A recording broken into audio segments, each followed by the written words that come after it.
Ah, thought so. Giscol turns to you. Aye, Giscol. He bows and spreads his trembling scarred hands. Aye, Giscol. I'm here to pick up someone's wash. Mebbeth, the midwife, from Ragpicker Square. Giscol blinks. Washcloth? Yes, Mebbeth. Ragpicker Square? Ragpicker? He holds his fingers as if counting something. I know, I remember. He holds a trembling finger as if telling you to wait. Wait for him to fetch the washing. He comes back with a flattened mass of green rags, thin as paper, yet so stiff they look like they could double as wooden boards. The rags are so caked with greenish lime starch they look like it would take years of soaking to relax them.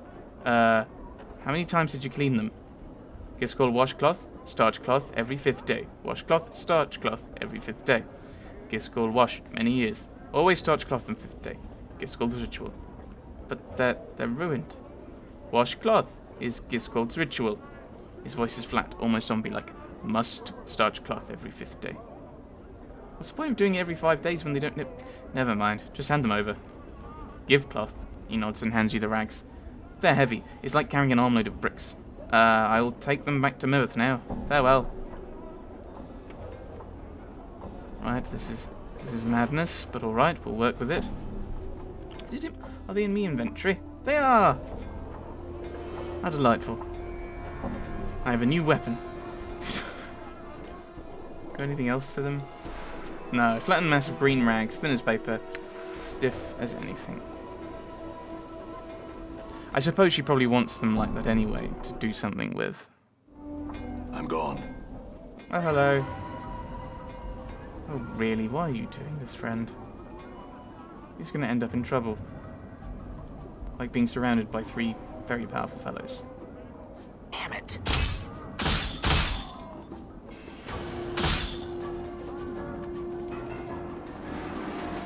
You ring. Have it back on. I've just been... What? Done. I've just been in the marketplace, haven't I? Could have sold me stuff. Oh well. Oh well. We can think about that next time.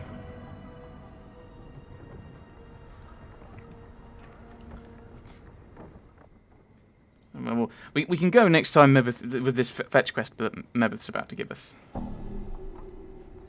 Mebbeth seems lost. In twisting the black branch picture frame you made for her. She is squaring the edges and snapping off some of the barbed seeds on the branches. She suddenly notices you and sets down the frame. Aye, child? I brought your washing. I think this scroll was a little heavy on the cleaning ritual, though. She takes the stacks of starched green rags from you and she examines them critically. At least they won't tear, she sighs. Or bend. What was with Giscol? His hands were all scarred, and he seemed a bit touched. Mebbeth is still turning the cloth over in her hands, tapping it with her finger. Well, child, sometimes one burns with the art, and other times the art burns ye. Is that what happened to him? Mebbeth clicks her tongue. Mayhap. The sums of us using the art is like breathing. They strolls about with pointy hats and stinkweed pipes. Then there's hedge wizards and plain-touched gypsies and fortune-casters and half-seers and midwives who flicker with the art. Them have a harder time of it. And Giscol was one of the latter? Mebbeth nods. Aye, so to speak. In some ways he's no different now than he was. Addicted to habit and ritual he was. She sets down the stiff rags. They clunk as she places them on the floor. Aye, now, there's one last thing I need from you, child. What do you need? Only this. I need some inks for scribing some ingredients in one of my cookery books.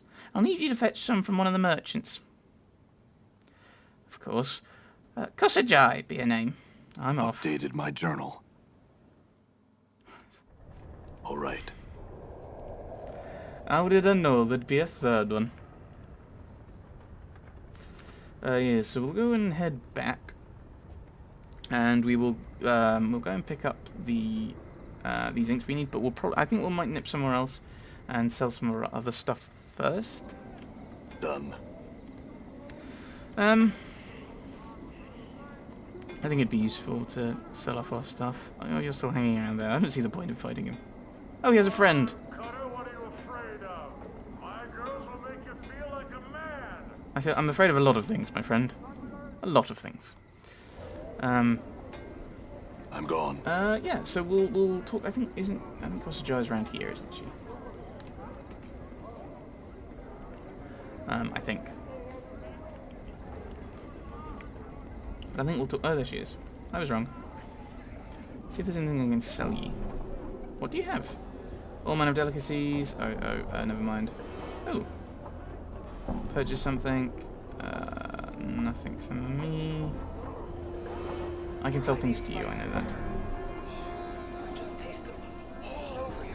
Oops, I'm pushing people around. Have you come to buy something? Yes. Well, I've come to sell things.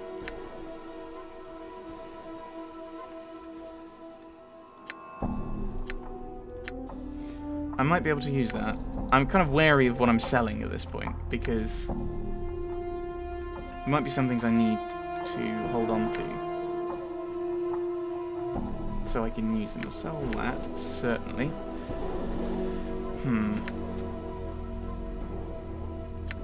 Alright, I need to find someone who will trade me. Who will buy my rings? I know someone will. Hey dear, come back for more. Come over, see what I've got for you this time. Right, I think you're the person who will buy the random things we've got. Yes, you'll buy the rings. Wonderful. Right, okay, that's it. I need to sort through his stuff. I really do. Maybe I need to sell the cranium rat. I'm not so... Okay, I was worried for a moment that was this. Okay, I can't use them yet, because... I need to identify these. But actually, if I'm becoming a wizardy mage person thing, I might be able to start using them.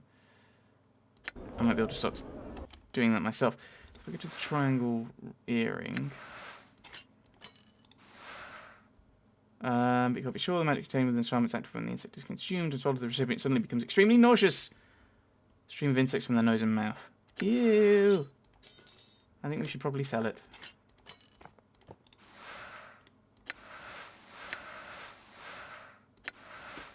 Right.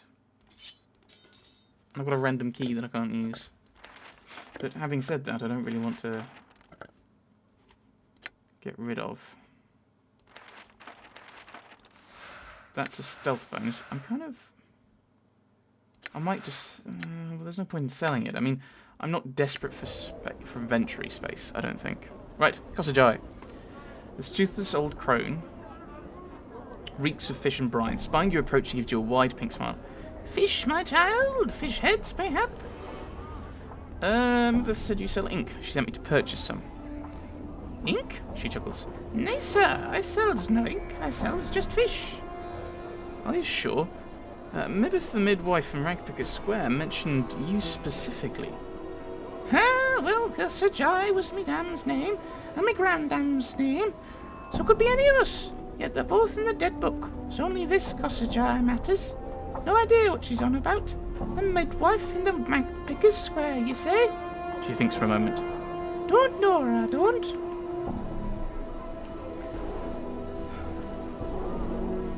I'm doing incredibly silly voices and I love it.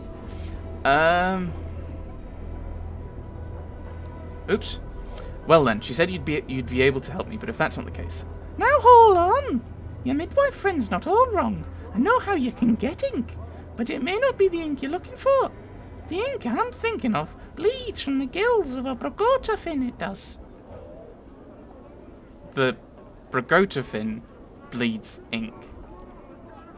She frowns. Ah, thing is, that fish, not for eating. It's got a horrible taste. Scalds your tongue. You can ask Maren. She pitches a fish shell down the street to Southerly way. She cackles. She might have one of them fish she needs on her pole. Oh, I'm having too much fun with this. I'll just go and seek her out then. Maren. Updated my journal. And you see she's so lovely. Look here, the finest Toledo blade. Your iron nails. Miriam! There we go.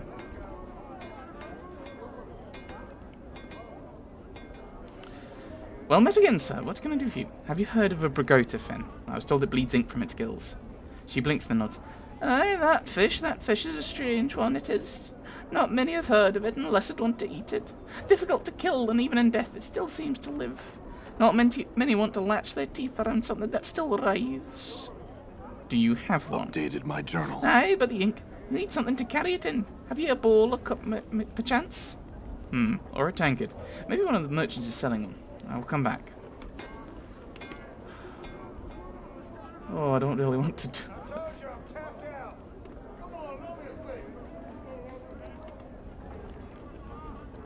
Okay, I don't want to talk to Craddock. You see a thin, yellow-skinned humanoid covered with a variety of dazzling tattoos. His eyebrows have been accented with black charcoal lines, his teeth are filed to points. He sees you and waves you over, rattling his dice in his hands. Greetings. He is about to speak when his eyes, shining black like orbs of jet, fall upon Dakan. The two of them stare silently at one another for a moment before the tattooed Githzerais gaze returns to you. His voice is low and raspy. Gael greets you. You have come to play a game, yes? No, but I have some questions. Gael's smile fades in an instant. He shakes his head. No interesting questions have I, only the game. The turning of the die, the glint of coin won the lost, yes. He shakes the bone dice in his palm. You have no interest in these things? No, farewell. Looking for a cup. The grim-looking woman spares you any brief glance before returning to her rant on top of the stage. She knows that she has a powerful voice that carries across the marketplace. What can believe he be? Hive merchant. See how they... Oh, back again, my lord. Here to purchase a lim-lim? No. Items at prices you won't believe. What do you have to offer me? Do you have... cup or tankard? No. No. No, Giskel won't. Kosajai, am I back here? I had some questions. As if I only fish. What do you have to offer? Fish, my child. Fish of all sorts. Oh, what is it? I've already forgotten my voice. Fish of all sorts. And fish heads for those too short of drink for the whole ones. Teeny tiny fish heads. I have no need for fish. Or their heads, for that matter. You don't have a cup, I'm fairly sure. I've come to meet you. Do you have...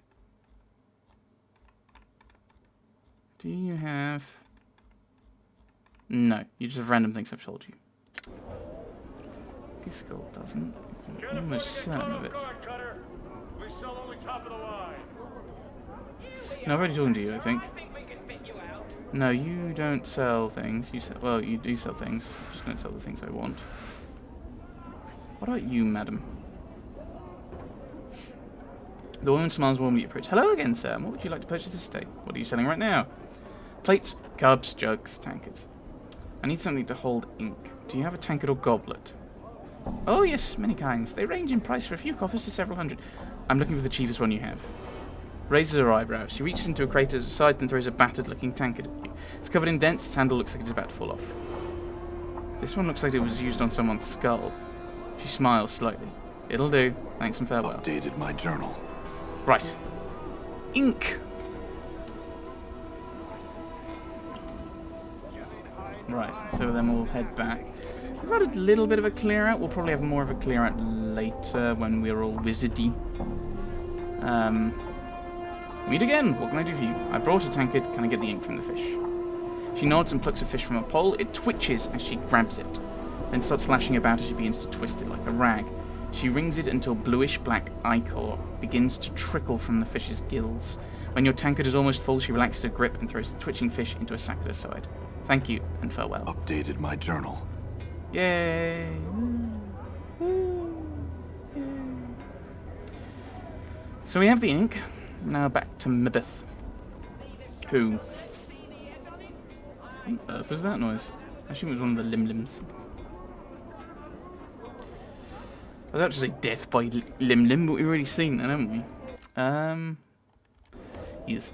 So, yeah, we're going to see what happens later. Maybe becoming a wizard will improve my lore, and I'll have a better idea of...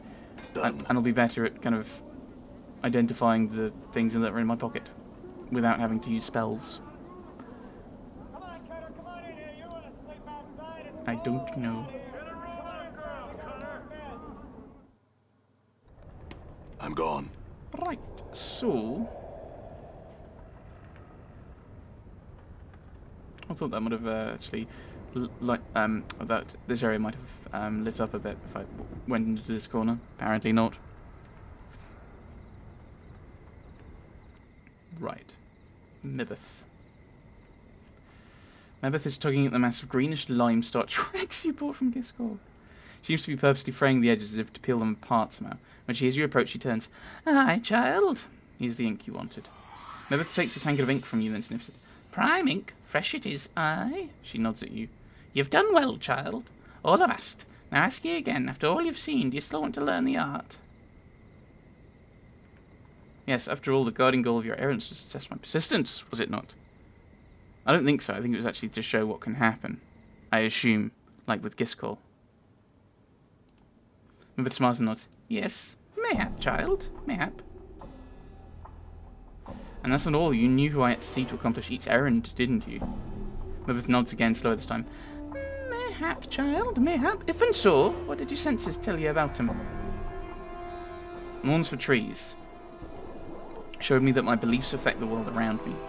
Giscol taught me that ritual is a wasted effort if the purpose of the ritual is ignored. Miram taught me that no matter how much I think I know, there is still much I can learn from another's eyes. Mebbeth is silent for a moment. Then she walks slowly over to you and touches you on the cheek.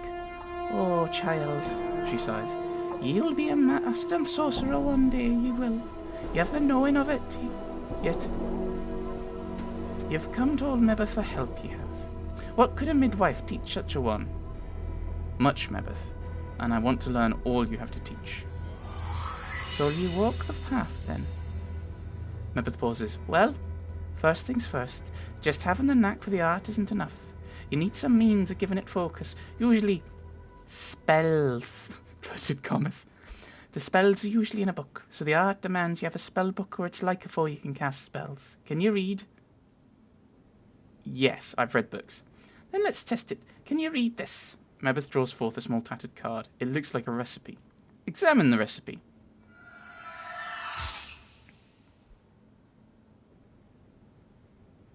The writing on the recipe swims before your eyes, each symbol twisting out of focus whether you try and read it.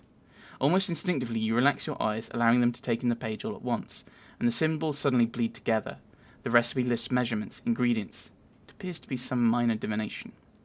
This is a minor divination, isn't it? Looks like it's a spell that allows the user to see the nature of an item, to see whether it's enchanted or not.